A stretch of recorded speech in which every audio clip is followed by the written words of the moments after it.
Welcome to the Leadership Show. I'm Rose Singh, coming to you today from Singapore, where we're excited to be chatting with Joe DeSena, founder and CEO of Spartan Race.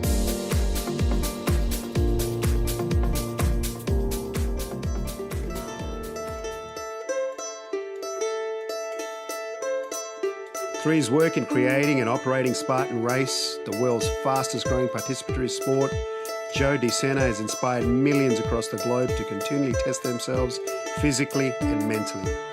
In the first part of this 4-part interview, Joe tells me about his most early memories being filled with disruption and taking risks. So Joe, I'd like to get to know basically you. Who is Joe? What makes up Joe? Yeah, my wife's been trying to figure that out now for about a decade. Who is Joe? Grew up in a crazy neighborhood. Was organized crime capital of the world back in the 60s, 70s, 80s, before everybody got killed or went to jail. I think there were some veins running through that neighborhood that everybody, developed. If you grew up there, you picked up some of that. And I think the reason for that is wherever you grow up, right, you don't know any better as a kid, and you just pick some of those things up, good, bad, or indifferent. And so the conversations around the dinner table were, raviolis, cannolis, pizza. It was all about food, cement, or who was going to jail or got killed. And so as a young kid, you start to process in your mind, could you do the time? Because that's whatever, that was almost like going to college. That was, okay. You had to do time. And thankfully, my mother made a 180-degree turn in a health food store in the early 70s, meets an Indian who is a guru, and turns her onto meditating, going to India to meet a guy named Sai Baba, became a vegan. And so not too strange in India, not too strange maybe in California at the time, very strange in Queens, New York, in this particular neighborhood. Okay. And she picked my sister and I up, got divorced, moved up to Ithaca, New York, and started to push boundaries for us and all these concepts, right? We were not accepting, my sister and I, because she was considered weird. Pictures of Indians in full garb on the walls, in the bathroom, everywhere, monks in the house, yoga classes taking place in the living room. I mean, it was very normal now, right? Yeah. But very strange then. Well, normally in some parts, In there's some a parts lot, of the world, as you'll right. see, there's a lot of people still closed off to that, right? Yeah. Well, and so I think back now, because we have 4 children, Yeah. and I think what happened there was it opened our minds up to just different way of thinking, right? You don't necessarily have to go to jail, right? You don't have to eat enormous quantity of raviolis, cannolis, and pizza, right? You don't have to own a cement business. Yes. There are other ways to live on this planet. Yeah. And so if she did anything, it was that. And part of the reason, look, we live in Singapore now, right? Because I have an open mind, and why not go explore Definitely. the world? Definitely. And why, when we run our business, we own Spartan Race,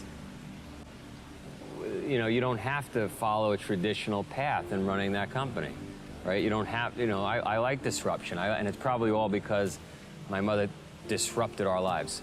Do you have any particular memories that stand out that you lean back on, in great times, but also, to lift you? Yeah, you'll love this one. My sister and I wake up one day, all of our material things are gone. My mother was on a kick and literally, wanted to explore this concept of you don't need material things. And I remember we got in a full-blown, weekend-long fight saying, that's great, Ma, but your material things, not ours. Like, you can, and so imagine being a young teenager, and all your possessions are gone. Your bike, your everything, your pet. I mean, everything, right? And so, how old were you then? I had to be 13, 14. Oh, wow. And so, whatever. Okay. It was a good learning experience. Yeah. And sometimes you don't learn at that moment. Yes. 10, 15, 20 years later, you get it.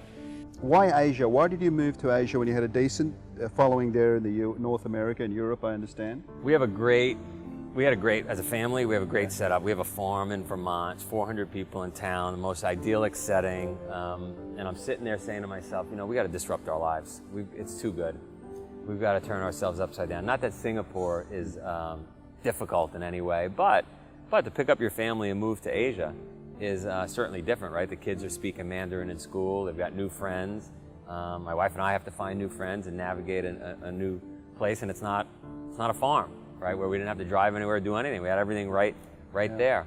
The board of directors and my investors certainly think I'm crazy. Why? You know, and they're talking to my management team. Why the hell is he over in Asia? It doesn't make sense. We need him here.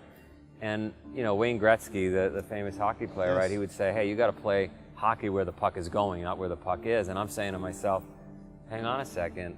Asia is where all the people are. This is where all the sponsors are. Every major Fortune 100 company is spending a ton of money and putting resources in Asia. This is where we need to be. So I'm viewed as the crazy CEO sitting in Asia. He should be back in the U.S., but I think I'm right and they're wrong, and I'm betting on that. So. Thanks for watching. We'd love to hear your thoughts, so please put them down in the comment section below. And if you're enjoying our interviews, please be sure to like and hit subscribe for more episodes to come.